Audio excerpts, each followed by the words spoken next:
Welcome, everyone, to the Ready for the Draft podcast. I am your host, Gregg Schutze. This is episode 5 of the 2024 podcast series, where we take a look at the draft-eligible prospects and get you ready for the NFL draft. And the countdown is definitely on. Just a couple of days until the college football season officially kicks off Saturday, August 26th. What we've been doing here at Ready for the Draft is really taking a look at each of the conferences. We've already taken a look at the SEC, the Big Ten, and the Big 12. Episode 5 is really going to be dedicated to the ACC. Really what I've been doing is taking a look team by team at the draft-eligible prospects, but not only that, really walking through the roster and the depth chart, really taking a look at who are the guys that we really should be paying attention to and keeping an eye out for, and also give my thoughts on how I think the ACC will shake out. So let's go ahead and jump into things. You know, I think when you think of the ACC, you traditionally think of Clemson, right?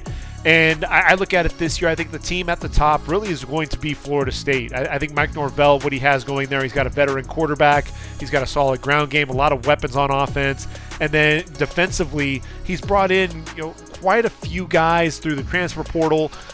This is probably about as deep a team as FSU has had in quite some time. Really excited to see what the Noles can do. And when you talk about that quarterback position, obviously we're talking about Jordan Travis. Jordan Travis looking for another breakout season. Over 3,200 yards through the air, 24 touchdowns, 5 interceptions. A guy that I thought had a great year. He did a great job, pushing the football down the field to Johnny Wilson, his main target, the big 6'7", 235-pound receiver who we'll talk about here in just a moment. But Jordan Travis also gets the job done with his legs. So very versatile quarterback, a guy that I think not only does a great job making plays, running the football, but also his ability to manipulate the pocket. I think that's one of the things that really jumps out. He's kind of a Caleb Williams light, if you will. At 6'1", 201, a little bit smaller in stature, but not by much. Over 1,700 yards in his career on the ground, 24 touchdowns, 5.2 yards per carry in his career. I just look at Jordan Travis, and I think the evolution and his development year over year, you see it.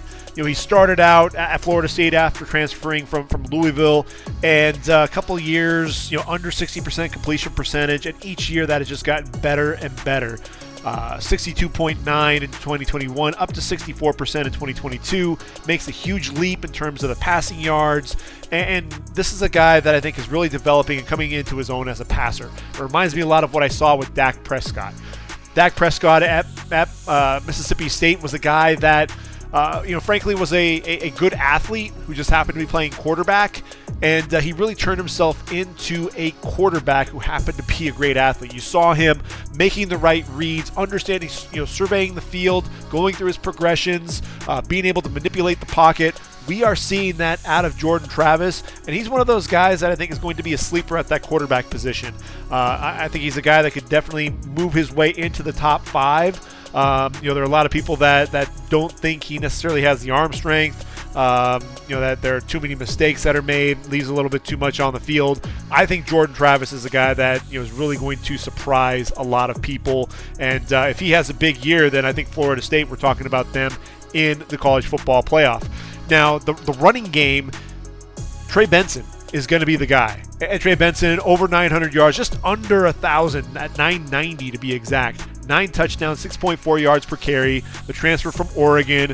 And this guy has the physicality and the contact balance. He runs through arm tackles, so physical at the point of attack, but then the explosiveness, especially when he gets out into the open field, he'll run away from you as well. So I look at Trey Benson. When we talk about running backs, he's probably in that top 5, top 6 range at that running back position. What does that mean for the draft itself? Could that be round 3? Could that be round 4? It really is going to be a question mark right now, but this is a guy that I think is an ascending prospect, and we'll be talking more and more about Trey Benson. As the season progresses, I think the ground game is really going to set things up and take some of that pressure off Jordan Travis. Now, I mentioned Johnny Wilson, the receiver. Look, 6'7", 235 pounds, and he's a vertical threat. 897 yards receiving, a season ago, 20.9 yards per reception and 5 touchdowns. This was a guy that just seemed to get behind defenses at an alarming rate. So, I'm curious to see ultimately what he's going to run at the combine, in that 40, because he looks like he should be a tight end. Looks like he shouldn't be a receiver. Doesn't look like he should be a guy that's running these go routes, and yet he's still able to get behind defenses and make plays. The catch radius is phenomenal. He's a guy, look, you could continue to put weight on him and he could be a dominant tight end, but I'm really curious to see how things play out as a receiver. And he's got a great running mate going with him. Keon Coleman out of Michigan State decides to transfer to FSU. And look, they got Johnny Wilson from Arizona State. Now they get Keon Coleman, and 6'4", 210, 798 yards receiving for the Spartans a season ago at Michigan State, 7 touchdowns. This is a group that can be a dynamic duo. Then you throw in Kentron Poitier, who's 6'3", 205, a junior, only 14 receptions this season ago, but had 4 touchdowns, 20.2 yards per reception, and looked phenomenal in the spring. Then you look at the tight end position, and you bring in Jaheim Bell from South Carolina. This is a guy that I think a lot of people are talking about. I think he's going to make a lot of noise. A guy at South Carolina, he is undersized, but a guy that can really create some mismatches. He's 6'3", 230 pounds, just an inch shorter than Brock Bowers, but a guy that can get vertical and really put pressure on your defense. 56 catches, 757 yards, and 7 touchdowns in his really the first 2 seasons there at South Carolina, where he really got a chance to make an impact. He transfers here now to Florida State, and so I think he'll be a guy to really keep an eye out for. Kyle Morlock, Division II All-American at Shorter College. He's another tight end prospect that you have there, 6'6", 242, only a junior, but tremendous size, so he'll be a guy to keep an eye out for as well. When you look at the offensive line, you've got Robert Scott Jr., 6'5", 304. I think people were really looking at him as a bona fide draft pick in last year's draft. I thought that he had an up and down year, was still an all ACC selection, but I thought that there's some inconsistency. Saw him bending way too often at the waist and lunging at guys. Didn't always move his feet. I think he needs to clean up some of that technique. So that's really a big question mark for me there. They also bring in Casey Roddick, the left guard from Colorado, 6'4", 313, also a senior. Maurice Smith is one of the better centers, 6'3", 295, only a junior. So they've got some depth up front, bringing in some of these the guys through the transfer portal as well. So I look at Florida State offensively. I think they're going to be explosive. I think they're going to be able to handle things on the ground. I think Jordan Travis is going to have time because of the offensive line to make plays down the field. And when you've got Wilson, Coleman, and Poitier, man, you got 3 really big receivers to throw the football to. I think it's going to be a lot of fun to watch. The ACC is going to be in trouble watching these guys. Defensively, Jared Verse, this is a guy obviously everyone knows about him. He really burst onto the scene coming from Albany. ACC Rookie of the Year, 6'4", 253, was a double-digit sack guy at Albany, and then comes to Florida State, much ballyhooed transfer, 48 tackles, 17 going for loss, 9 sacks. And when you watch Jared Verse, you see the ability to set the edge against the run. That's one of the things that I think, for as much as we talk about him as a pass rusher, he does a great job really doing, setting that edge and being physical at the point of attack, being able to shed, stack and shed his blockers, get off the block, and be able to make a play on the football.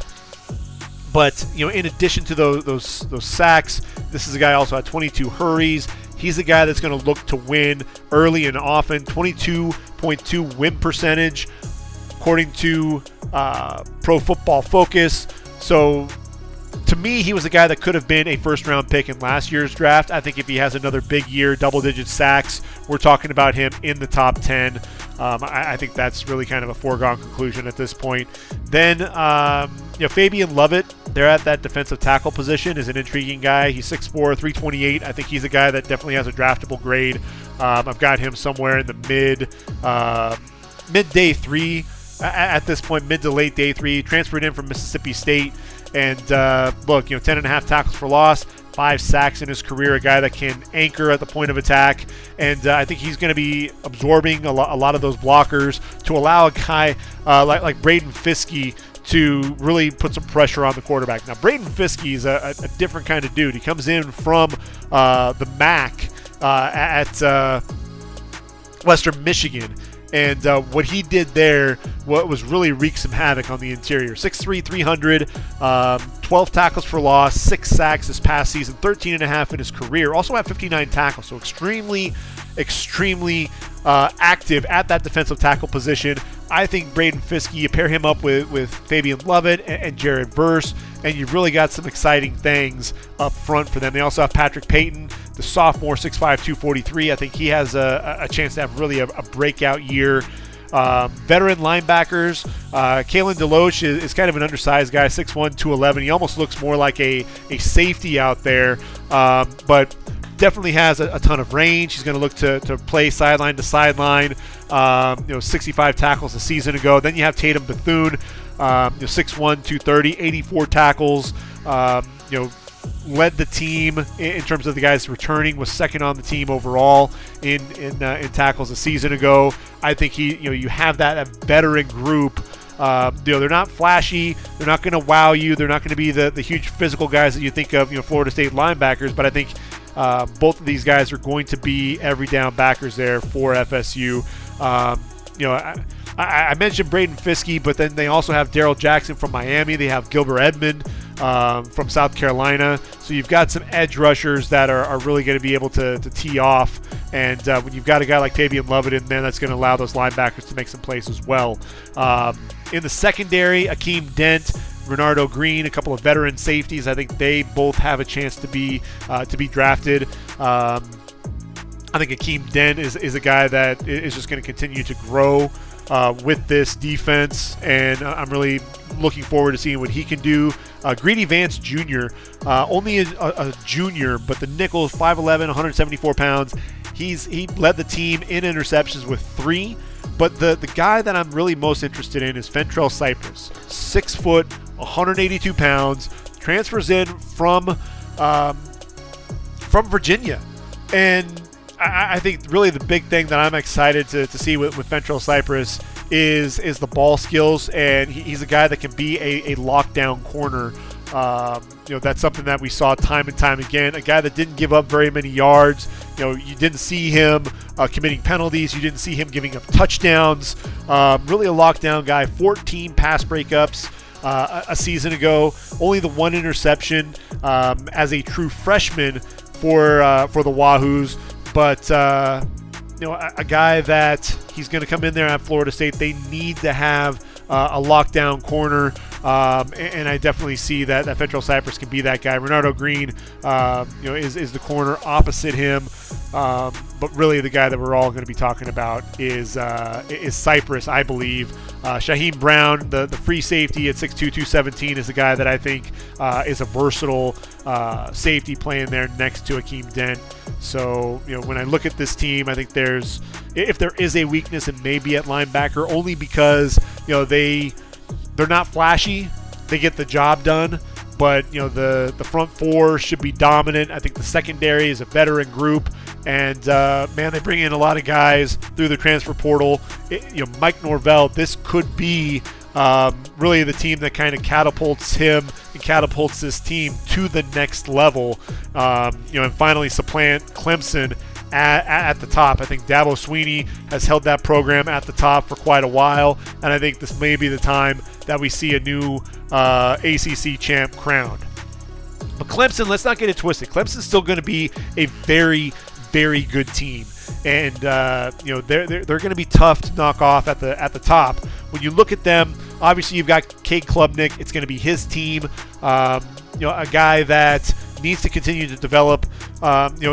Not very easy coming in when obviously DJ Uiagalelei struggled, but Klubnik, replaced him in the ACC championship game.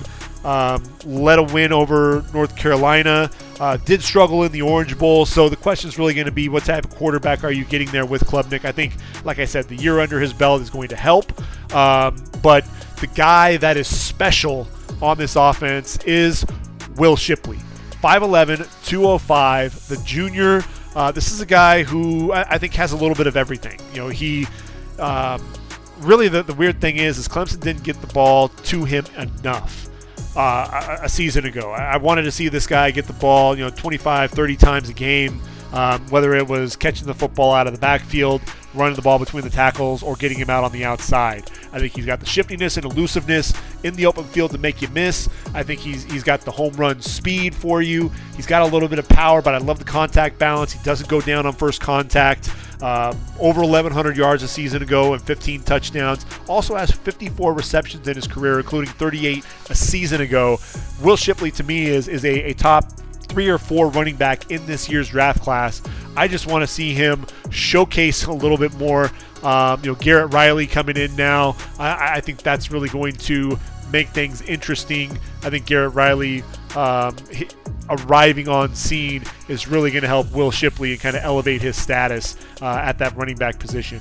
A lot of young guys at the receiver spot. Adam Randall, Antonio Williams, Bo Collins. I think if there is an area on the offensive side of the ball, it's going to be these receivers. I think that's the thing. Who's going to be the guy that's going to lead the group? You've got Antonio Williams, who's going to be the slot receiver, 600 yards as a freshman. Bo Collins, I battled some injuries. Frankly, I don't see enough from him to consider him to be a special receiver. But look, both he and Adam Randall are big. They're 6'2", 6'3", 220, 230 pounds, big physical receivers. They're not going to stretch the defense. That's going to be the big thing. But these are guys that I think can be weapons in the red zone. And I think Klubnik, we're going to see him throw the football up quite a bit and allow these guys to go up, climb the ladder, and try to attack that football in the air. Tight end, Davis Allen seemed like he was there for quite a while. He was the third leading receiver a season ago. He's gone, but Jake Brittingstool is still there. 6'6", 230 pounds, the junior. I think he'll have a breakout year. We could be talking about him potentially deciding to enter the draft. I think he's an athletic tight end. I think he's a guy that's going to stretch the field down the middle of the field, and I think he's a solid blocker. I think he's a guy that we should be keeping an eye out for at that tight end spot. 4 of the 5 starters return on the offensive line. The one that they're going to have to replace is a big one in Jordan McFadden, the left tackle. So I think that's going to be a huge hole. But the number one guy there for me is Will Putnam, the pivot, 6'4", 315. I think he has a chance to be a top 5 center. I think he's definitely draftable sometime on day 3. The big question mark really though is kind of what's that going to look like with Garrett Riley up front. This group kind of coming together and being able to protect Klubnik and really get things going for Will Shipley. But I think Walker Parks at guard, 6'5", 315. Marcus Tate, 6'5", 325. The interior of the line, I feel a lot more confident in than the tackles. And when you're going up against the likes of Jared Verse, that's not something that you want to hear. You want to make sure that you have tackles lined up and ready to go. Sophomore Blake Miller at the right tackle spot, 6'6", 315. He's going to have his work cut out for him, as is Tristan Lee. He's going to be the guy that's going to try to hold down that left tackle spot, the sophomore, number 71. Defensively, this is where Clemson is going to make a name for themselves yet again. Obviously, you have Brian Preseas and Miles Murphy on that field a season ago. But what was crazy was down the stretch, every time I tried to put on the film to watch Murphy and Preseas, there were 2 players that were flashing. It was the 2 linebackers. You're talking about Barrett Carter, number 0, and Jeremiah Trotter Jr., number 54. These guys were all over the field. I mean, they're not the biggest guys. Jeremiah Trotter, 6', 230. Barrett Carter, 6'1", 225. But they just flew around and just made plays. That was the thing that was so much fun to watch. Trotter just filled the stat sheet. 92 tackles, 13.5 going for loss, had 6.5 sacks to lead the team. That's with Miles Murphy and Brian Preseas on the roster. And then Barrett Carter, 10.5 tackles for loss a season ago, a couple of interceptions as well. These are guys that they're instinctive, they fly around, they make plays. I think they both should be in consideration as first rounders Here's the thing. They are undersized. And I know that the league is moving on to having more of those hybrid type linebackers. But when you think of linebackers that are drafted in round 1, Isaiah Simmons is a guy that comes to mind. And then obviously Jack Campbell. These guys are big. They're physical freaks. These are undersized linebackers. Normally those undersized linebackers aren't coming off the board until day 2 at the earliest.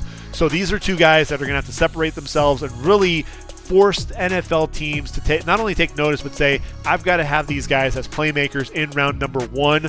I don't care if they are undersized. We've seen Bryce Young kind of flip the script on things. I think Brock Bowers is going to do the same thing at tight end. These are two guys that I think could push hard to change the script for these undersized linebackers and really kind of take us into this new age in the NFL. Now up front, the defensive tackle spot, this is a group that could very well be the top D-tackle duo, and I'm talking about Tyler Davis and Ruke Orhorohoro. Now with Tyler Davis, look, 6'2", 300 pounds. This is a guy that he was a running mate with Brian Preseas, and the two of them just seem to wreak havoc as true freshmen for the Tigers. Unfortunately, look, he had 45 tackles, 10.5 going for loss, 6.5 sacks, and then saw the injury bug. Only 7 games in 2020, 8 games in 2021, a torn biceps, and really just couldn't get his footing under him to really get things going. You look at 2022, 9.5 tackles for loss, 5.5 sacks. We started to see that burst coming back. We started to see the active hands, his ability to shed blockers and get quick penetration. Tyler Davis is a guy that when he is at 100%, yes, he is a little undersized, but I look at Tyler Davis. He's not getting out of day 2. He's a guy that, to me, is a 3 technique and a guy that is going to be shooting gaps and put pressure on the quarterback and make plays behind the line of scrimmage. And then, look, if there was anybody that benefited the most from Brian Preseas going down to injury and Tyler Davis, it was Ruke Orhorohoro. 6'4", 295. This is a guy that was able to really put on a show at the defensive tackle position. At 6'4", 295, he's got good size, but back-to-back years with 8 tackles for loss and 6.5 sacks during that time frame. And so I look at him. I think he's a guy that's going to continue to develop, continue to progress at that D tackle spot. And, I think this is a duo that we're going to be talking about in day 2 consideration. Could they fall potentially to round 4? Sure. But that second to 4th round, that's kind of their window. That's really where I see these guys coming off the board. Xavier Thomas, 6'2", 255, a much ballyhooed edge rusher, came in with a lot of hype and just has battled so many injuries. He just cannot stay healthy. He started out 8.5 tackles for loss, 3.5 sacks as a true freshman, but he only played in 5 games in 2020, 3 in 2022. Just always seems to be getting hurt. This is his final chance to have a breakout year. He'll be playing the edge rush spot there with Justin Maskell. I think this is the area where Clemson is going to struggle. I think they need to find a guy that can put on the pressure on the quarterback consistently off the edge. And I just don't know if Xavier Thomas has the juice to be able to do that. And really, Justin Maskell, he hasn't been able to step his game up yet. So I'm waiting. It's basically a wait and see with the edge rush position for them.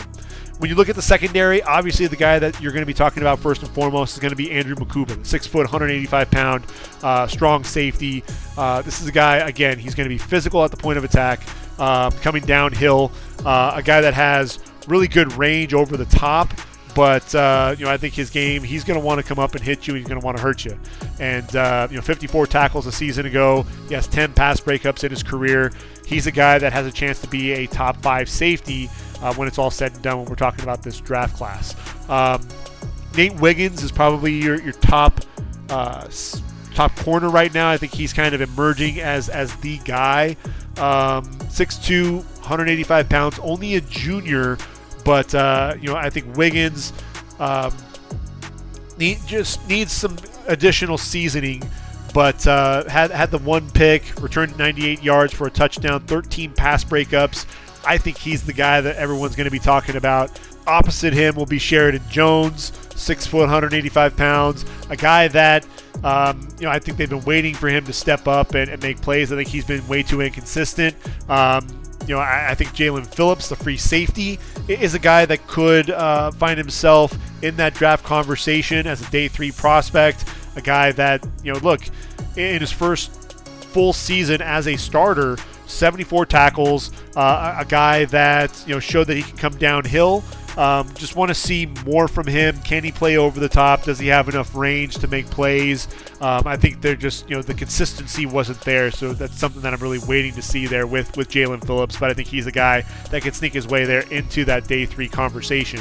So with Clemson, I think this is a team that is going to be carried more than likely by their defense for much of the season until Cade Klubnik can get his legs underneath him. I think Will Shipley needs to have the football in his hand 25 plus times a game. Which takes us to the North Carolina Tar Heels. Now UNC, obviously they're going to be led by their all-everything quarterback Drake Maye. 6'4", 225, a guy who, look, he burst onto the scene, was the ACC Player of the Year, a guy that, look, 358.5 yards of total offense per game a season ago. That was second in the nation. He's such a smooth quarterback, makes everything look easy. That's what's so much fun. And look, he was a redshirt freshman, and he was still balling out the way that he did. And I think that's one of the things that kind of separates him from some of the other quarterbacks. 10th in the Heisman voting, 66% completion percentage, over 4,300 yards, 38 touchdowns, did have 7 interceptions. He does kind of rely on his arm a little bit too much and will make some inopportune throws.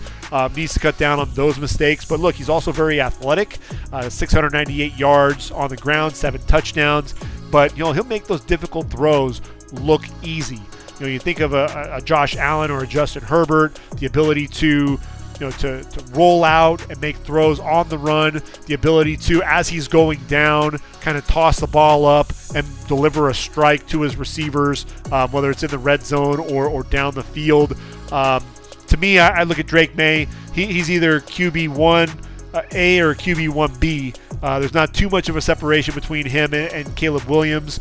I think Drake Maye is primed for a big year. The big question mark really is going to be, can he develop the chemistry there at that receiver position? That's going to be the huge question mark, I think, for me more than anything else.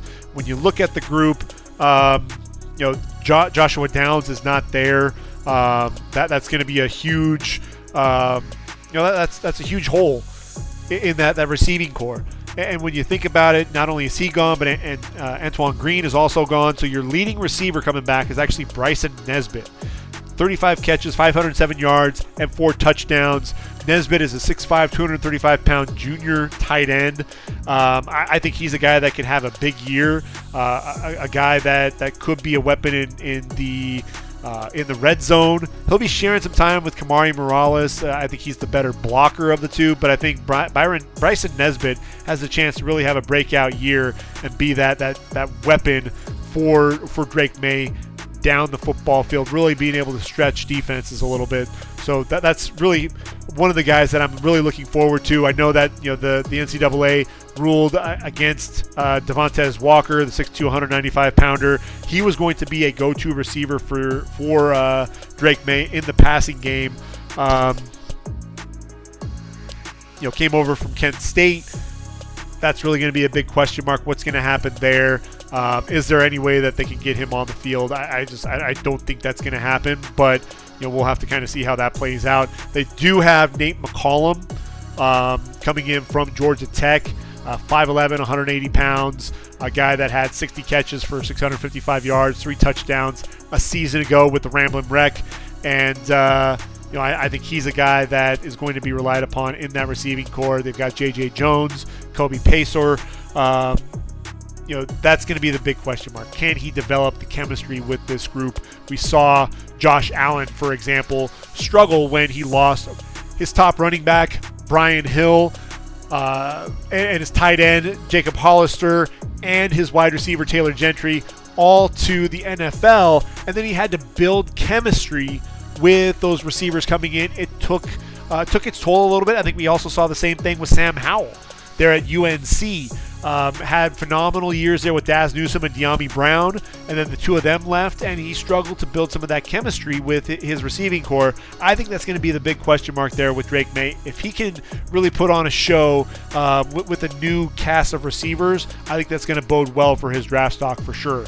Top running back is going to be Elijah Green. This was a group really that struggled to they were kind of a running back by committee, if you will.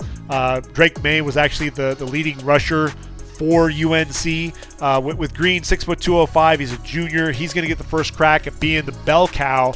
8 touchdowns a season ago. But I think he's the guy that we're not talking about for the 2023 draft. He's really going to have to step up his game, if we're going to be talking about him in next year's draft as a draft-eligible guy. When you look at them up front, they've got some veterans. Obviously, William Barnes, the left tackle, 6'4", 320. Ed Monolith, Corey Gaynor at left guard and center, respectively. Spencer Rolland, the right tackle, as well. So you return 4 starters. These guys, they're not flashy by any means, but they've got a lot of depth. And I think that's the thing that's really going to be exciting. These are guys that are in their 5th year of eligibility. And, I think Ed Monolith, Corey Gaynor on the interior of that line specifically are guys that I think they can really rely upon. Then they also get, Willie Lampkin. Lampkin could be a center. He could be a guard. He's an undersized guy, 6', 275. But this was a guy that was, I believe, a freshman All-American at Coastal Carolina. He's small. He doesn't fit the typical mold for an offensive lineman. He doesn't have much length to him, and he's not really very stout. He's not a big guy, not very thick, but what he makes up for is leverage and technique. So it'll be interesting to see what he can do in a Power 5 conference. Now, defensively, they bring a lot of veterans to the game as well. You look up front, they've got Miles Murphy and Kevin Hester. The defensive tackles are both right around 6'4", 6'5", 305 pounds. I think they're going to be two guys that we can rely upon up front. Desmond Evans is a 6'6", 275-pound defensive end. He'll be another guy to, I think, keep an eye on. But the pass rusher for them that led the team in terms of the returners is going to be Kamon Rucker, 6'2", 265. The question really is going to be how consistent can he get on, can he put on pressure on the quarterback? This was a team that really struggled to stop the run. They struggled to get after the quarterback. So this line needs to step up, even though they are a couple of veterans. When you look at the linebacker position, Cedric Gray may be one of the best in the country. 6'2", 220 pounds, 145 tackles a season ago. Very quick laterally, a guy that's going to come downhill and make plays behind the line of scrimmage. His running mate, Power Eccles, is only a junior, but 6 foot, 225 pounds. He had 103 tackles a season ago. These are the two guys that are going to fly around and make plays for you. I think that's really going to be, they're going to be the guys that are going to be the headliners. So if you're thinking about Carolina and that defense, they got to get better up front, but it's going to be the linebackers that are kind of going to be that support system there for this group. They've got a couple of safeties, DeAndre Boykins, Giovanni Biggers. Those are two guys that I think you need to keep an eye on. But look, they lose Dre Bly, their cornerbacks coach. He moved on to the Lions, so obviously you lose him. So the secondary needs to come up and really have a big year. They do get Armani Chapman transferring in from Virginia Tech.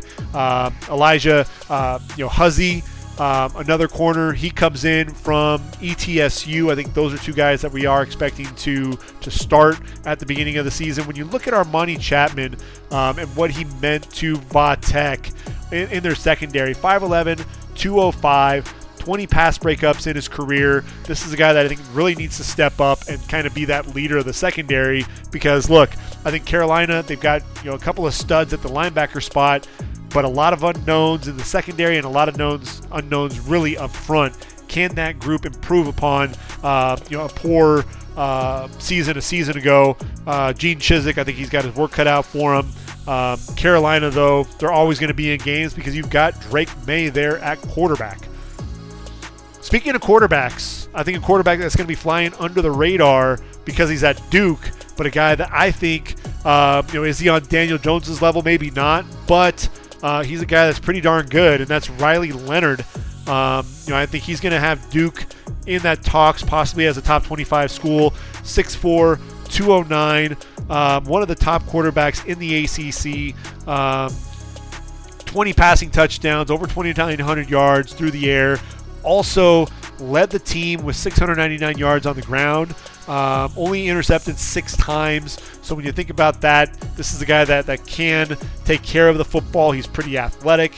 At 6'4", 205, not the biggest guy, but he moves really well, sees the field exceptionally well.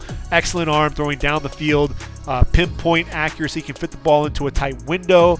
He's a guy to really keep an eye out for. I'm looking forward to watching Duke football because of Riley Leonard. They've got a veteran up front at the running back in Jordan Waters, 6'1", 215. Want to see him take some pressure off Riley Leonard. That's something that I think you really have to keep an eye out for there. Jalen Calhoun, the 5'11", 190-pound senior wide receiver. He's their leading returner with 873 yards and 4 touchdowns. Eli Pankel is a 6'3" receiver with an excellent wingspan. Jordan Moore is another receiver that I think they'll be able to rely upon. He's a guy that was a converted quarterback, but I think he's continuing to develop. And then on that offensive line, Graham Barton, 6'6", 306 pounds. This is kind of the guy that's going to be protecting Riley Leonard's blind side, and he's a future NFL guy.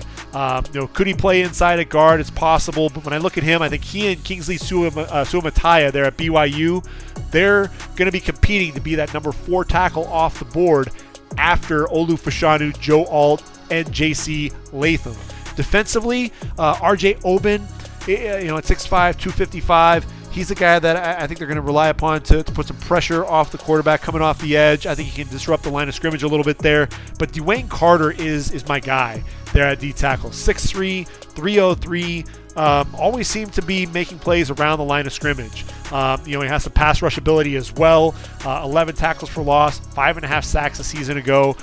He's going to be a guy that I think NFL teams are going to be coming to watch Duke on the defensive side of the ball as much as Riley Leonard on the offensive side. So he's going to be an exciting player, I think, for sure. In the secondary, you're going to get a couple of veterans in Miles Jones, Al Blades Jr. These are guys that I think need to kind of resurrect their careers. I think kind of an up and down careers at both A&M and Miami respectively.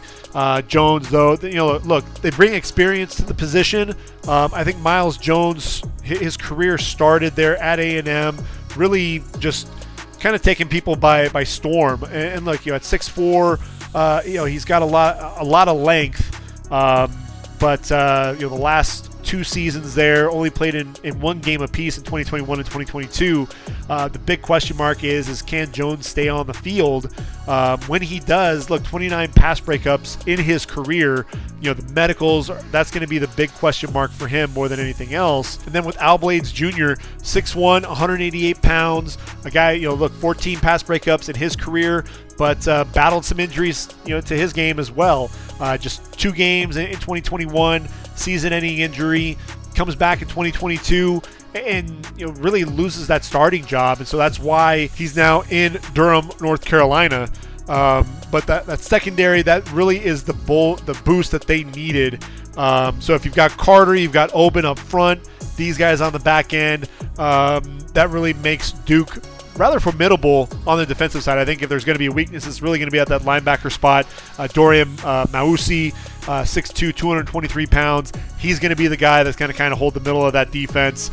I think Duke has a great chance to be the 4th best team in the ACC. I think it's going to be something that we need to keep an eye out for sure. How about let's talk about the Miami Hurricanes. This is a team that really up and down season last year under Mario Cristobal. Cristobal is back for a second season. Look, they're 5-7. They really hit a stretch where they lost 3 in a row. They lost to Middle Tennessee 45-31.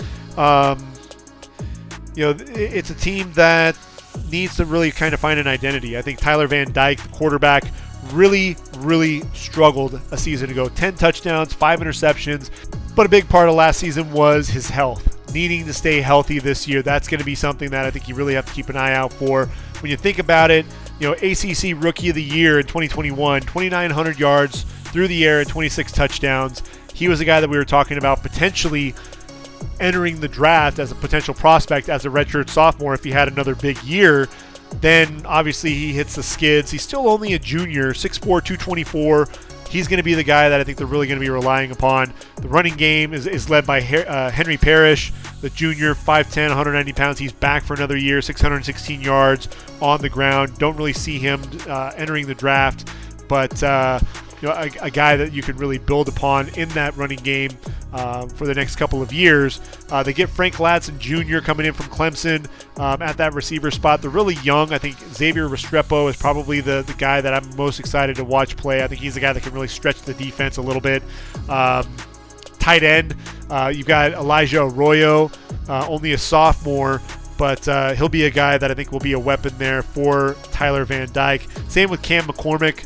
I want to say McCormick, he transfers in from Oregon.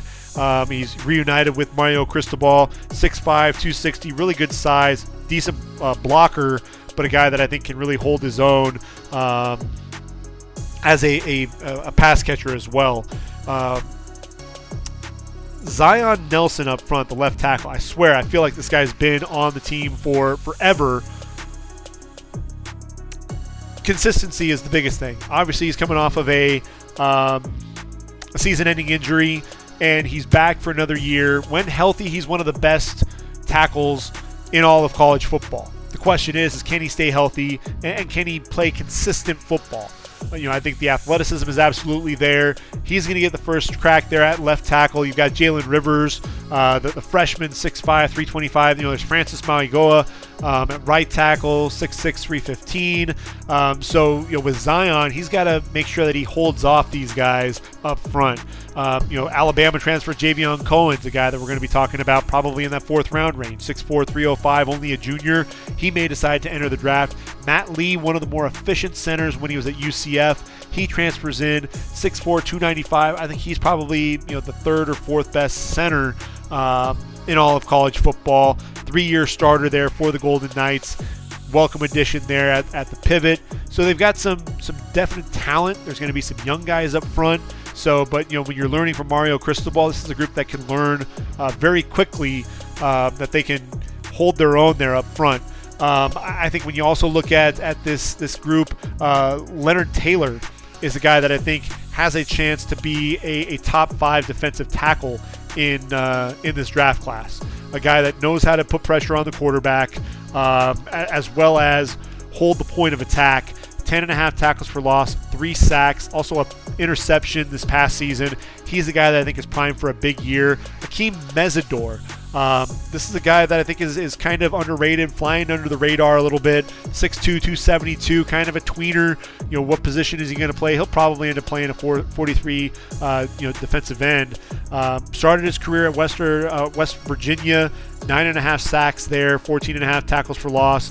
Shows up at Miami, 10.5 tackles for loss, 7 sacks. A guy that can, he shows a good burst coming off the football, excellent hands at the point of attack as well. So he'll be a guy for sure that we have to keep an eye out for. The linebacking core got a boost with Francisco Mauigoa, Francis's brother, coming in from Washington State. A guy that I think can be a talented player for them. He's a junior. I don't see him leaving the program, even if he has a big year, because obviously he's going to get to play with his brother, at least for one more season. But then the secondary, they've got a couple of junior corners who are, they need to have step up. That's something that I think you'll have to keep an eye on. Devontae Brown transfers in from UCF, 31-game starter, a guy that had a couple of interceptions a season ago. He's got decent size at 6'2", 185 pounds, but it's all about the safeties. Cam Kinchins, 59 tackles, a guy that also can make plays in the passing game. Had 6 interceptions a season ago. He could very well be the top safety prospect in this draft class. Then you have a guy who's a physical freak in James Williams. I think he's 6'5", 215. He may actually be showing up and playing bigger than that. 58 tackles as well. He'll be a big hitter for you. I just want to see how fluid the hips are going to be at that safety position. That's going to be a big question mark for sure. One guy that I left out was Jafari Harvey. 5.5 sacks a season ago. He's a guy that I think is going to, he may not even start the season as a starter. That's, I think, it says a lot about the depth and how far they're coming up front. This is a guy, look, 6'4", 252, 5.5 sacks a season ago, started to progress. Really want to see what he can do in his final season there with the Hurricanes. So I think Miami will be much improved. I think the skill position really need to step up on the offensive side of the football. Tyler Van Dyke needs to stay healthy, be consistent. And then on the defensive side of the ball, just want to see, again, some consistent play. Really want to see the corners step up and have a big year as well. I think that takes us to NC State. And when you think of NC State football, you really have thought of Devin Leary for the last few years. He's actually gone and moved on to Kentucky. So why not bring in Brennan Armstrong? Now, Brennan Armstrong was a 3-year starter there at Virginia. So you get a guy that's already in conference and a guy who has a big arm. He's 6'2", 210 pounds, pretty mobile guy in the pocket. This is another guy who, frankly, needs to stay healthy. He battled some injuries during his time there at Virginia. 60% career passer. 7 touchdowns and 12 interceptions a season ago. Really struggled there. Double-digit interceptions in each of the last 3 seasons at UVA. He's got to cut down on the mistakes, but over 1,200 yards on the ground and 20 touchdowns. So, you love the dual threat ability. He just needs to make sure that he's making the right decisions there for the Wolfpack. I think, running the football, you've got the senior Jordan Houston, only 544 yards on the ground a season ago, 5'10", 180 pounds. He'll be the guy to kind of rely upon in that running game, passing game. There aren't really any skill position guys that wow me. I think the guy that I could get most excited about is Trent Penix, 6'3", 235, the senior tight end, really kind of a jack of all trades. I think he could also be an H-back, really line up all over the field. He was a converted running back, limited last year by some injuries, but I think he'll be a guy to keep an eye out for. And then on the offensive line, Dylan McMahon, the center, only a junior, but a guy that I think has a lot of potential, 6'4", 305. He'll probably come back for another year, but a guy that I think can really hold the point of attack there at that center spot. Defensively, let's talk about Peyton Wilson. When Peyton Wilson is healthy, he's one of the best linebackers in the game. A guy that has battled a shoulder injury. He just can't seem to stay on the field. He's 6'4", 235, tremendous size. 108 tackles in 2020, 11 tackles for loss, 3.5 sacks, hyped up coming into 2021, only plays in the 2 games. This past season, again, nicked up here and there, but 82 tackles, 12.5 going for loss, 4.5 sacks, a guy that, can fly around to make plays. I think really the biggest thing that we haven't seen from him is dropping into coverage. That's really, if he wants to elevate his draft stock, yes, you can put pressure on the quarterback. You can make plays around and behind the line of scrimmage, but can you also drop into coverage? And that's something that we just haven't seen Peyton Wilson do enough of. But this is the guy that did make the Bruce Feldman All Freaks list. When you think about that, I mean, again, he led the ACC, as Feldman notes, led the ACC in tackles in 2020. Missed 2021 with that shoulder injury that I mentioned. But this is a guy that ran a 4.49 40 at 6'4", 235. Bench press, 390 pounds, 35.5-inch vertical jump, broad jump, 9 feet, 8.5 inches. I think about this guy. He's got the size of Jack Campbell. He's got the instincts of Jack Campbell. Can he stay healthy? The medicals are really going to have to check out for him. I think Peyton Wilson has a chance to be a day 2 pick. The medicals are going to be huge for him. I just don't think that there's enough there to really allow him to vault into day 1 status. But I think if he can have a big year, stay healthy, stay on the field, Peyton Wilson will move up draft boards. And then in the secondary, you've got Shaheem Battle and you've got Aiden White. These are 2 guys that I think, one of the best corner duos. White, look, he was a first-team All-ACC selection a season ago, 4 interceptions, excellent ball skills. Shaheem Battle, had a couple of picks himself. Those are going to be the guys that you're really going to rely upon on the back end of the defense. I think those are guys that are going to have to step up and make some plays and really hold things down. The question is who's going to put pressure on the quarterback? I mentioned Peyton Wilson. Look, 4.5 sacks. He led the team in terms of the returners in sacks along with Davin Vann. I think Van's going to have to be the guy up front, 6'2", 272. Only a junior. Savion Jackson, another defensive end. He's 6'2", 280 pounds. He is a senior this year. He's back from a knee injury. That's really the big thing is can this defense stay healthy? That's what I think everybody is looking for. They've got the 3-3-5 scheme that they run at NC State. If they can put pressure on the quarterback, I think that's really going to be a huge key. They lose some guys there at the linebacker spot. Isaiah Moore, Drake Thomas, no longer there. They're going to have to find ways to get pressure on the quarterback. I think that's really going to be the big key, and keep Peyton Wilson healthy. If they can do that, then I think this is a team that could surprise some people in the ACC.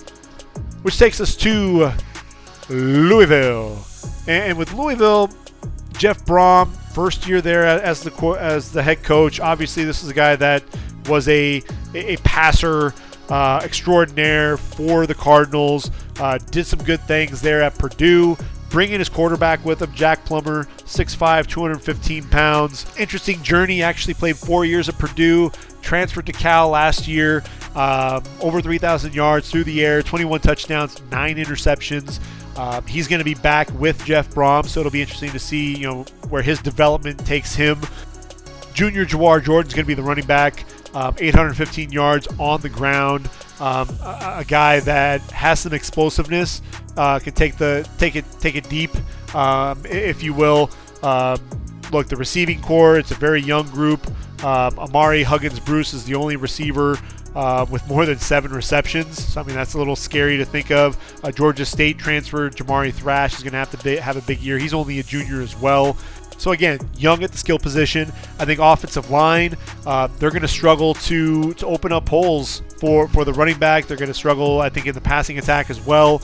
Brian Hudson is the center. He will be the anchor of this offensive line. Has all ACC potential, 6'4", 305. He'll be a guy that'll be in my top 10 at that center position for sure. The right tackle, Renato Brown, also has some experience coming back. He's a 6'4", 315-pound junior. It's something that they're very young, very inexperienced, and so I think Jeff Brom is going to have his work cut out for him. Really kind of getting this team to move forward. They have to replace some guys on defense as well. Yaya Diaby, Yasir Abdullah, Keitrell Clark, all guys that came off the board in the 3rd, 5th, and 6th rounds respectively. They did add Storm Duck at that cornerback spot, 6 foot 200. This was a guy that I think really had a solid year there, or solid career at North Carolina. 6 foot 205, 17 pass breakups, 5 interceptions in his career for the Tar Heels. I thought 2022 was actually his best season. Struggled to stay on the field at times, especially in 2021. But a guy that needs to just prove that he can stay healthy and be consistent. I think he has the ball skills. He has the ability. Just can he elevate his game? That's going to be the big question mark more than anything else. They've got some guys that can get pressure on the quarterback up front, namely Ashton Jalot, 6'3", 270. He's only a junior, but he's one of those sneaky guys that we could end up talking about sneaking into draft consideration with a big year.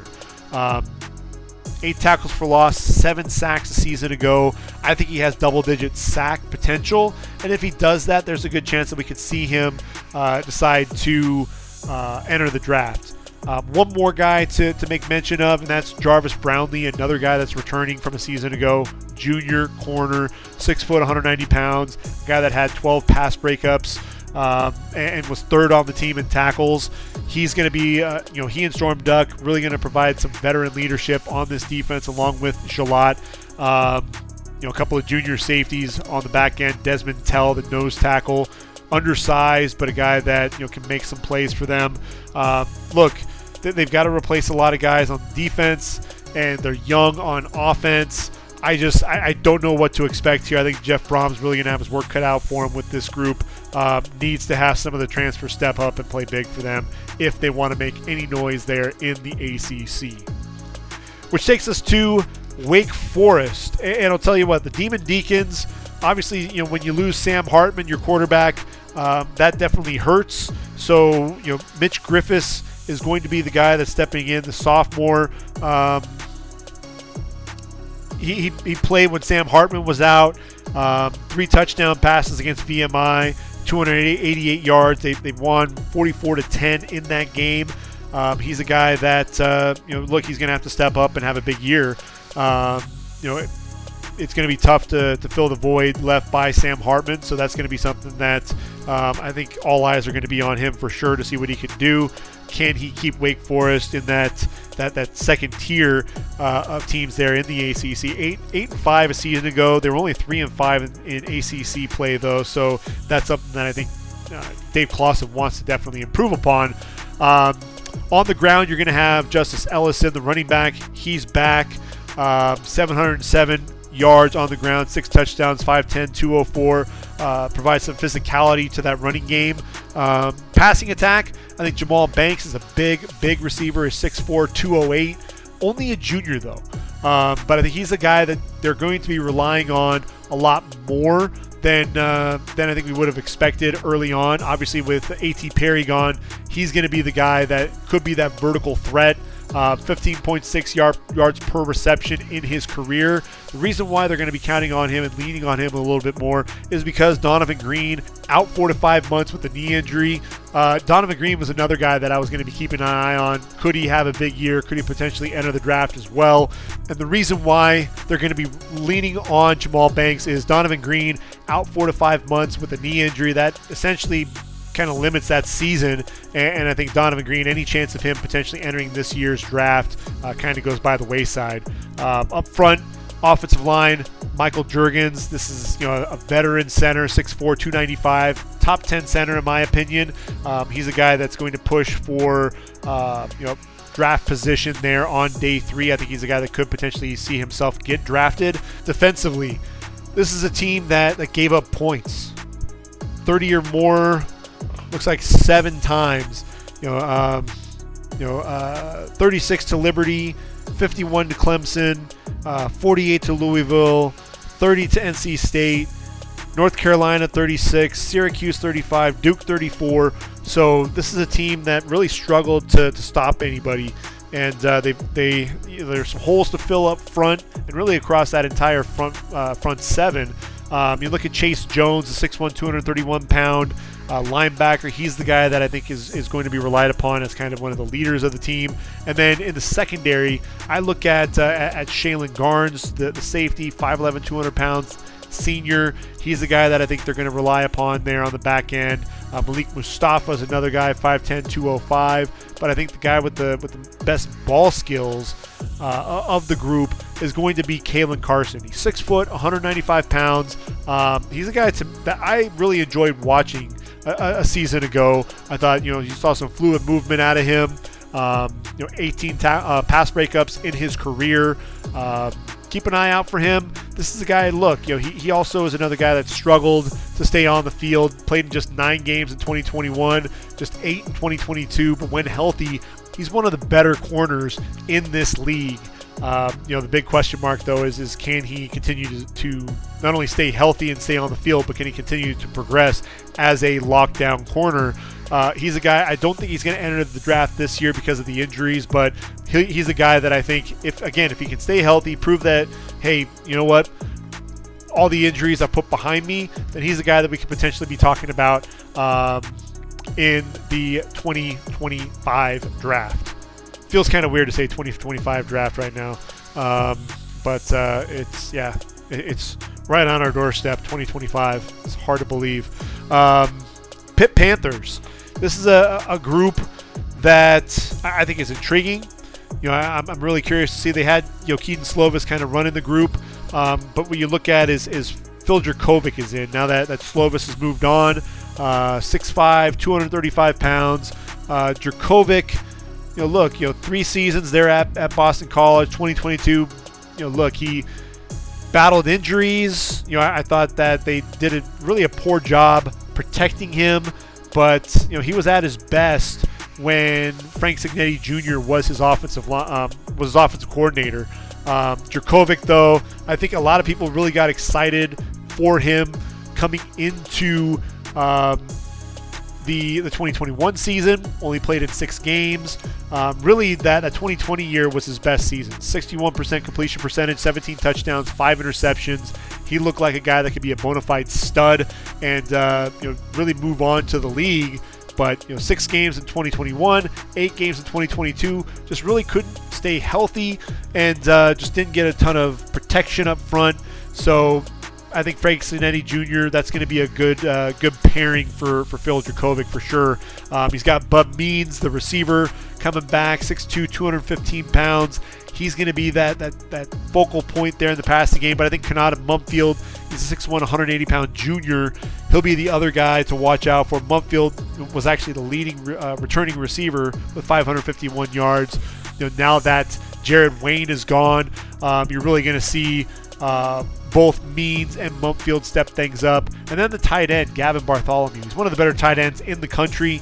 Will he enter the draft? Not likely, but he's still a guy. I've got him in my top 10. He's 6'5", 255 pounds. The junior, he can block. He's got good hands as a receiver. Not the most athletic guy, but I don't think he necessarily needs to be effective. They're going to need Rodney Hammond to step up and fill the void left by big Izzy Abanikanda. That's obviously going to be hard to do when Izzy was rushing for 1,431 yards and 20 touchdowns. He's moved on to the Jets, so I think Hammond's going to have to really step up. But the offensive line returns 3 starters. I think of the group, of the trio, Matt Goncalves, the right tackle, 6'6", 325, is the best of the bunch. He's the guy that I think will be a day 3 selection.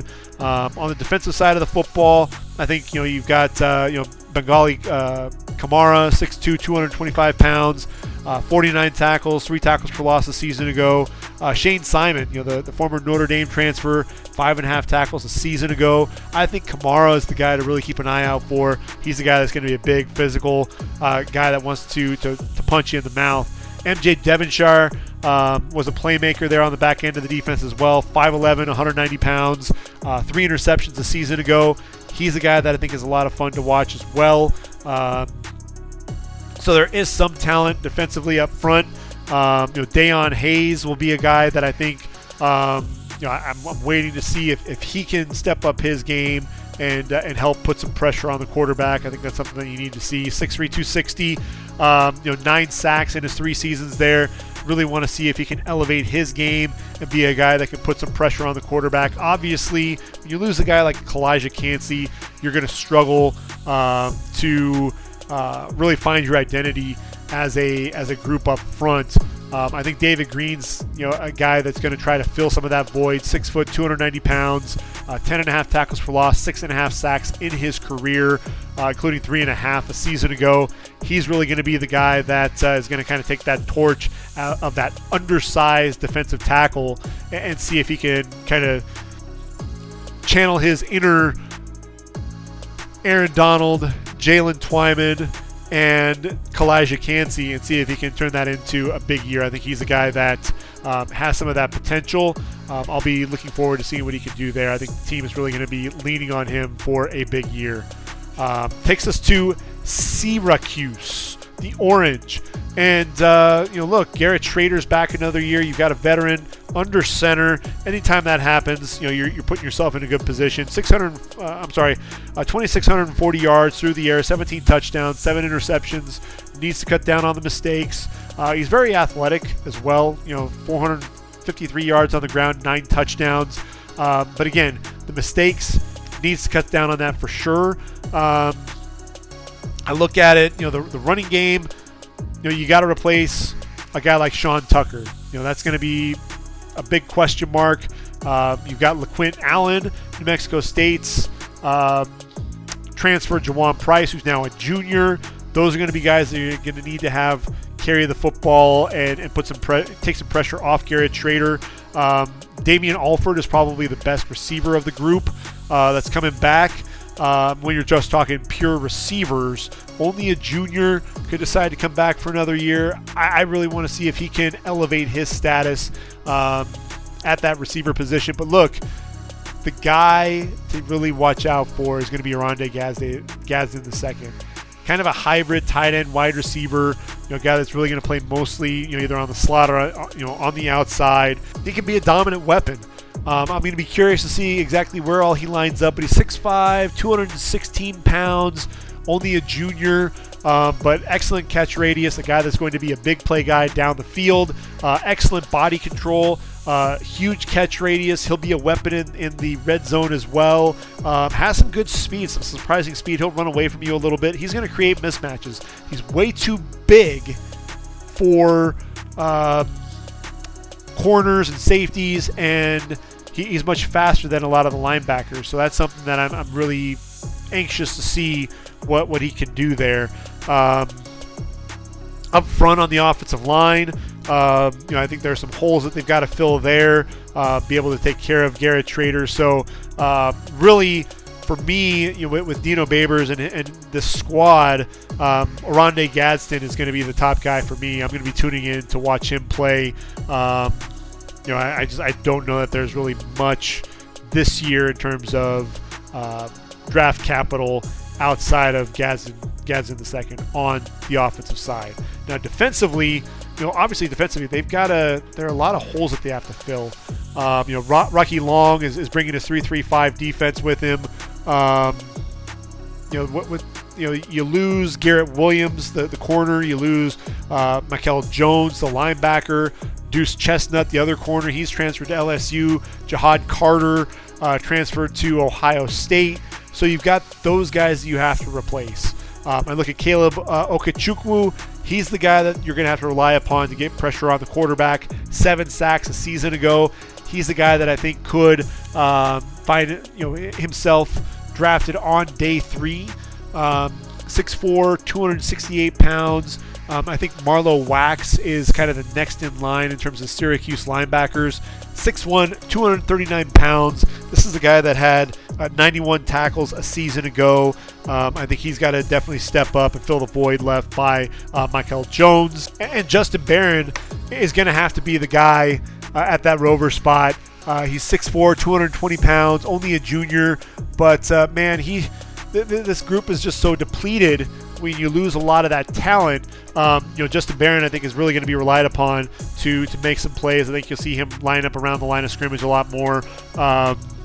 Just want to see, is there any stiffness in the hips? Can he be a fluid guy? Can he drop into coverage a little bit? Or is he more of a box defender? I think that's going to be the big question mark when I watch him play. And, I think after that, we'll probably need to talk about, let's see, flip a coin. Let's go with Boston College. I think when you get down towards the bottom of the group here at in the ACC, the talent level really kind of drops off. BC, their quarterback Emmett Moorhead, he's going to be the guy getting the nod, taking over for Phil Dracovic. Has some experience already. Pat Garwo. This is a guy that's run the football there for a number of years. Only 400 yards on the ground a season ago. He's going to have to step up his game to get the running game going. They've got Ryan O'Keefe, who comes over from UCF. He reminds you a lot of Zay Flowers. So I think he'll be a guy that is going to be relied upon as a weapon in the passing game. But it's really going to be Christian Mahogany, 6'3", 335-pound right guard. Had a season-ending injury a season ago, but this dude is a beast up front. He's going to be a lot of fun to watch. I'll tune in and watch some BC football just to see what we can get out of Christian Mahogany. I think when he's healthy, he could be a top 5, top 6 guard. The question is going to be, can he stay healthy? Can that knee hold up? I think that's going to be a huge question mark. Could Donovan Izuruwaku become a dominant force coming off the edge that everyone is talking about? 8.5 sacks a season ago. He's undersized. He'll be a 34 outside linebacker more than likely. 6'2", 250 pounds, but very explosive coming off the football. Keep an eye out for number 6. Vinny DePalma is an undersized linebacker at 5'11", 226 pounds, but he's a guy, he's their leading tackler coming back. 87 tackles a season ago. I think the defense is really going to be leaning on him as well. The secondary, they've got a lot of guys coming out of the transfer portal. Kari Johnson from Arkansas. You've got Alex Washington from Harvard. Victor Nelson from Long Island. Where did they fit into this group? Johnson and Washington are seniors, but it's still a very young group. It's going to be a group that I think is kind of unproven. So that's really going to be a huge question mark for me. What can this group really do? I don't know what we're going to see out of BC on the defensive side. Izuru Waku is going to be the stud, and really that's what I'm going to be tuning in when I watch Eagle football. I want to see Mahogany on the offense. I want to see Donovan E. On the defensive side of the football. Those are really going to be the two guys I think BC is going to be hanging their hat on when it comes time for the draft. Now, Virginia Tech, this is a program, look, Brent Fry, in his first year, 3-8. They really struggled to get anything going. They have Grant Wells back, the senior now, a guy that transferred in from Marshall. But what's really interesting is the talent at the receiver position that's come in. Ali Jennings, 6'2", 198 pounds, a senior coming from Old Dominion, moving into Power 5 conference play. And Blake Watson moves on to Memphis, but you look at Jennings, he actually started his career at West Virginia, transferred to ODU, and just fell just a few yards shy of having back-to-back 1,000-yard seasons. 17 yards per reception during that time there at Ole Miss. At Old Dominion. 14 touchdowns during that time as well. Really a good route runner and a guy that has some speed over the top as well. Then you add in Jalen Lane. Little dude at 5'8", 180 pounds, but a guy that I think could be a really nice weapon for them in the slot. A guy that can get vertical. He'll be that big play threat. But at 5'8", 174 pounds, I think the slot is really where you're going to see him make his home.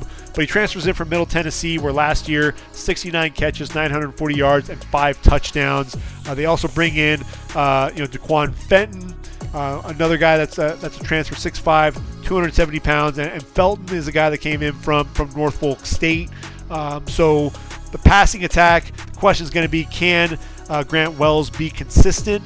But he definitely has the weapons in that passing game. So that's really what's going to make things interesting for sure. I think the offensive line is going to be a question mark, as is the running game. Really, their leading returning rusher is Grant Wells with 212 yards on the ground. So that's going to be a couple of question marks there. They can't just be a passing attack. They're going to have to be able to really extend drives on the ground. I just don't know if they're going to be able to do that with any consistency. I think that's going to be the big question mark there. Dorian Strong's coming back from a broken hand. He has potential there, a 6-foot corner. You also get Derek Canteen, the corner from Georgia Southern. This is the guy that, look, in 2020 he had 6 interceptions. He's a guy that can also play nickel. So Canteen, not the biggest guy by any means, but a guy that, it looks like he may even start the roster coming off the bench. But the veteran leadership, the ball skills, I think he's the guy that's going to work his way in very quickly. Again, that's 6 interceptions there in 2020 for Georgia Southern. 22 pass breakups in his career as well. Only 5'11", 190 pounds, but a guy that I think could absolutely be a playmaker for them. They're really looking for an identity on the defensive side of the football. Now that Dax Hollyfield's gone, they really have to find that. Keontae Jenkins, the linebacker, is a guy that they could be relying upon to make some plays. 6'3", 212 pounds, a little on the undersized side, but a guy that I think could step up and play well. I just think there are a lot of question marks there on this group. Not a ton of experience So that's going to be my big question mark, my big takeaway with Va Tech is, I like the passing game. I like the secondary fits that they brought in. I think this year's Peoples at safety is also going to be an intriguing prospect at 6 foot, 200 pounds, a guy to keep an eye out for. But can they do anything on a consistent basis? 3-8, I think they'll be improved from that.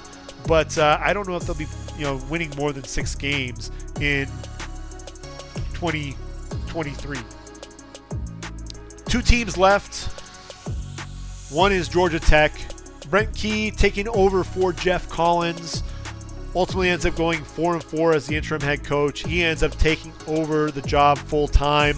And, you lose a guy like Jeff Sims, the veteran quarterback. That's obviously going to hurt. They bring in Haynes King, but this is a guy who he lost a starting job there at Texas A&M. Zach Pyron is another guy to keep an eye out for as well, the 6'3", 213-pound freshman. I think Haynes King is probably going to be the veteran guy that'll probably end up seeing the bulk of the playing time. You got Dante Smith, a senior running back, 5'11", 203. He'll be the top guy running the football there. But a lot of youth at the receiver position. They've got Dylan Leonard, the tight end, 6'5", 238. Not really sure exactly what you have there. We haven't just seen enough of him. Chase Lane, the transfer from Texas A&M, he'll be a guy that'll be interesting to watch on the outside, really how he can work into that group there. Offensive line does return 4 starters. But again, there's just so much youth, lacks big time playmakers. I think this is a team that there really isn't any depth, so it's going to be really curious to see what they can do on the offensive side. Can they really sustain any drives? I think defensively there is some talent on this group. They finished 12th in the ACC in total defense. They last against the rush. They really struggled in the ground game. I think that's going to be the big question mark. But they get Andre White, 4 starts there at Texas A&M a season ago. He'll be the linebacker there on defense that they'll be really keeping an eye out for. Andre White has to have a big year for them to really move the needle. 6'3", 230 pounds, a guy that has 10.5 tackles for loss, 5.5 sacks in his career there at A&M, 139 tackles, 6 pass breakups. He's got some potential. Really want to see what he can do, kind of elevating his game there. Braylon Oliver, 33 tackles a season ago there at Minnesota. 6 foot, 230 pounds. I think those are really nice pickups in the transfer portal. Not anybody that's going to blow you away necessarily. I think they'll, will they be guys that we're talking about for the draft? Likely not. But I think they're going to be solid guys up front. Keon White is gone. They lost, both linebackers from a season ago as well. So adding these guys definitely is a nice little boost. I think you also have LaMiles Brooks, the 6'2", 192-pound junior strong safety, was an All-ACC selection a season ago. I think he'll be somebody that they're really going to be relying upon to add some of that depth there on the back end of the defense. A guy that they can really rely upon. Had 3 interceptions, 52 tackles a season ago. Those 52 tackles, most of anybody that's returning. I just think that Brent Key has his work cut out for him. If Georgia Tech is going to return to prominence within the ACC, it's going to be a years-long project. I think Jeff Collins trying to get away from Paul Johnson's offense, didn't have the personnel for it and never really could build the type of depth that he needed for that offense. And then when you take a look at Virginia, Virginia. Tony Elliott, just 3-7 a season ago in his first year, and I think it's going to be another struggle for them.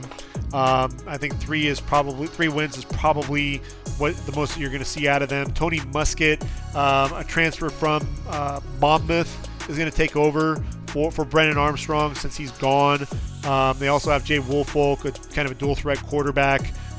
He's a pitcher on the baseball team as well, so he may be a guy that they'll throw in and make some plays there from time to time. But only 3 returning starters They do get Kobe Pace, which will be a nice boost there in the running game, coming from Clemson.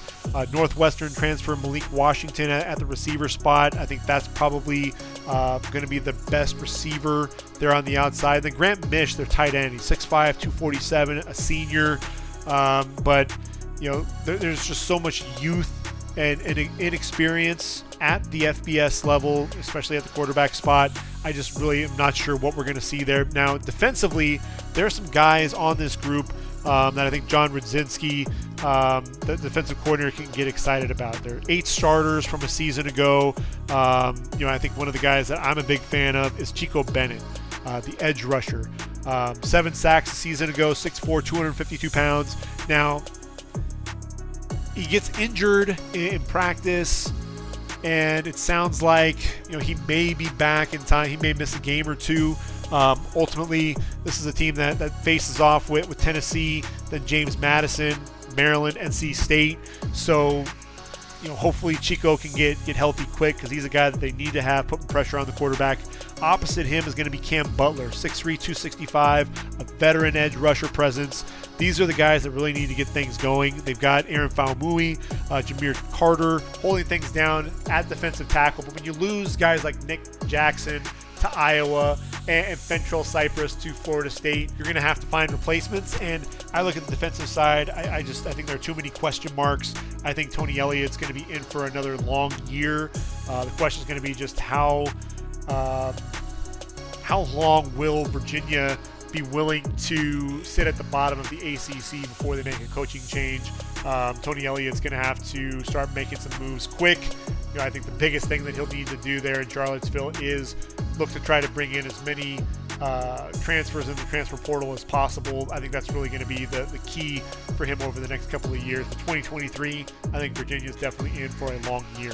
So when you look at the ACC and you look at the matchups, obviously a lot of it is going to be centered around Florida State and Clemson. I think a lot of the big games are going to be those programs for sure. September 3rd, Florida State taking on LSU. Obviously, we know what happened last year, the 1-point win.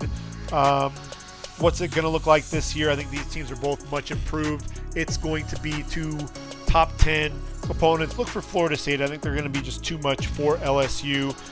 September 9th, Texas A&M. I think that's a team that's still kind of in the middle there at the SEC. I don't know really what we're going to have there with Jimbo Fisher, but they take on Miami. And, Tyler Van Dyke, can he step up and have a big game? I think that's going to be one of the question marks there. If they can move the football against A&M and that defense, with Leonard Taylor and Akeem Mesidor, and then the safeties Kinchins and Williams, then I think that Miami is setting up for a big year there in the ACC. Florida State and Clemson, you don't have to wait long for that matchup. September 23rd is going to be that in Clemson, South Carolina. That's going to be the game likely for the ACC title. These two teams right there at the top. I still think Florida State has the edge over Clemson. Until Kate Klubnik can prove otherwise, you can't just rely on Will Shipley to really get things going on the offensive side of the football. There's a lot of talent there for Florida State on defense. I think they'll struggle to move the football. They'll have to really rely on Will Shipley, kind of making them a little bit more one-dimensional. That Clemson defense against Jordan Travis, that could be setting up Jordan Travis's Heisman train. Be interesting to see how that plays out. Clemson then takes on Miami on October 21st. I think that'll be an interesting and intriguing game to watch. Whereas Miami, I think that'll be kind of the litmus test for them, versus Clemson. Notre Dame travels to Clemson on November 4th. I think that'll be another question. Can Clemson return the favor against the Irish? They lost to the Irish a season ago. That's going to be a question mark there. There's a chance that Clemson could have 2 losses there after November 4th and really be out of it in terms of any national title contention. Miami and Florida State, we know that that's a huge rivalry. Florida State's won the last couple of matchups there. Miami, again, they're primed and ready to have a big year under Mario Cristobal. The question is going to be, again, can they get consistent play at the quarterback position and on defense? From there, North Carolina moves into Clemson on November 18th, seeing Drake Maye take on that Clemson defense. You're going to have Tyler Davis. You're going to have Ruke Orhorohoro putting pressure on him. You're going to have Jeremiah Trotter Jr. and Barrett Carter flying around making plays. Nate Wiggins on the back end along with Andrew Makuba. What can Drake Maye do to put on a show there? Clemson taking on South Carolina. They want to avenge that loss. November 25th. I think it'll be a showcase for Spencer Rattler. See what he can do against that Clemson defense. Can he continue to elevate his game? He's a guy that I think could potentially see his draft stock continue to rise with the way that he played down the stretch for the Gamecocks. And then finally, you got Florida State. Obviously, that's a matchup that everyone loves watching. Florida State, they had lost 3 in a row to the Gators. They win last year. Florida, I don't think this is going to be a big year for them. I think they're going to struggle. Billy Napier really needs to get things going with that program. They bring in Graham Mertz at quarterback. He struggled at Wisconsin. He struggled in the spring game. I really don't know what to expect from Florida. I think this could really be a thumping by Florida State. They can't sleepwalk through that game, though, because you know what happens in those rivalry games throughout the records. But if Florida State can win and win convincingly, they'll go into that ACC championship game and potentially be on a roll and ready to get into the college football playoff. I think their team right now is primed and ready, and I'm really anxious to see what can happen. So when I look at this group, Florida State, Clemson really at the top. Carolina after that, Drake Maye is going to be the guy. The defense is going to be carried by Cedric Gray, a guy that I think could end up being a Butkus candidate for sure. I think Duke has a chance to be that number 4 team with Riley Leonard, and getting the help there from Graham Barton, Dwayne Carter, really holding things down in the middle of that defense. Then after that, it's going to be Miami for sure. Pittsburgh, Louisville, NC State, and Syracuse, kind of in that next group. I think Wake Forest is kind of in a group to themselves. Virginia Tech, BC after that. Then you've got Georgia Tech and Virginia likely rounding things out at the bottom there with the ACC. It's kind of the haves and the have-nots. And that's, I think the rich are going to continue to get richer. I mean, you look at what Florida State brought in with the transfer portal. I think that's really going to be something to keep an eye out for. I think Mario Cristobal, if he can continue to get that program gaining momentum, that'll be a team to also be on the lookout for. Dabo Swinney really has to start feeling some of that pressure. Drake Maye, look out for UNC. If Drake Maye can have a Heisman-type performance, we can be talking about him come November and December, potentially with a trip there to New York. He'll definitely be either the first or second quarterback taken, and the first or second pick in the draft will just depend on what teams are looking for. Do they want Caleb Williams? Do they want Drake Maye? I think that'll be a fun discussion to have throughout the college football season and the pre-draft process, which leads me to the Pac-12. That'll be the podcast that we'll have next. The last year for the Conference of Champions as we know it. Caleb Williams, top quarterback in this year's draft, likely the number 1 overall pick, the reigning Heisman Trophy winner, but he's not the only quarterback. There's like a good 8, 9 really solid quarterbacks in Pac-12 play. We'll be talking about all of them. We'll break things down. It's not just the quarterbacks either. There's a lot of talent, and that's why it's such a shame that we're going to be seeing the last really of this Pac-12 conference with so many teams scattering and leaving to go to the Big Ten and the Big 12. So it's going to be interesting to see how everything plays out in this final year for the Pac-12 conference, but I'm definitely here for it. I'm definitely excited to see what happens. Can USC get over the hump? Will it be Oregon? Will it be Washington? Or will we get a surprise